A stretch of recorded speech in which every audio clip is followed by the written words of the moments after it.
महाराष्ट्र राज्यातील व्यापाऱ्यांच्या विविध प्रश्नांसाठी Maharashtra chamber of commerce, industries and agriculture, Mumbai federation of association of Maharashtra, Mumbai chamber of association of Maharashtra industries and trade Mumbai, the grain rice and oil seeds merchants association Mumbai, the Poona merchants chamber Pune या महाराष्ट्रातील 5 शिखर संस्थांच्या महाराष्ट्र राज्य व्यापारी कृती समितीनं माननीय मुख्यमंत्री देवेंद्र फडणवीस यांच्यासोबत 26 ऑगस्ट 2024 रोजी एका मीटिंगमध्ये व्यापाऱ्यांच्या अनेक प्रश्नांवर चर्चा केलेली होती आणि याला अनुसरून महाराष्ट्र शासनानं निर्णय जाहीर केलाय।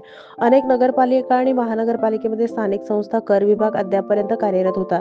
स्थानिक संस्था बंद कर होऊन सुद्धा बरेच दिवस झाल्यामुळे सदरचा विभाग बंद करावा अशी व्यावसायिकांच्या वतीनं कृती समितीतर्फे मागणी करण्यात आलेली होती। या मागणीला अनुसरून शासनानं सर्व नगरपालिका महापालिकांमधील स्थानिक संस्था कर विभाग बंद करण्याचा निर्णय शासनानं जाहीर केलाय। या कृती समितीनं याबाबत प्रयत्न केला असून कृती समितीच्या प्रयत्नाला यश आलंय, अशी माहिती महाराष्ट्र राज्य व्यापारी कृती समितीचे समन्वयक राजेंद्र बाठिया यांनी दिली।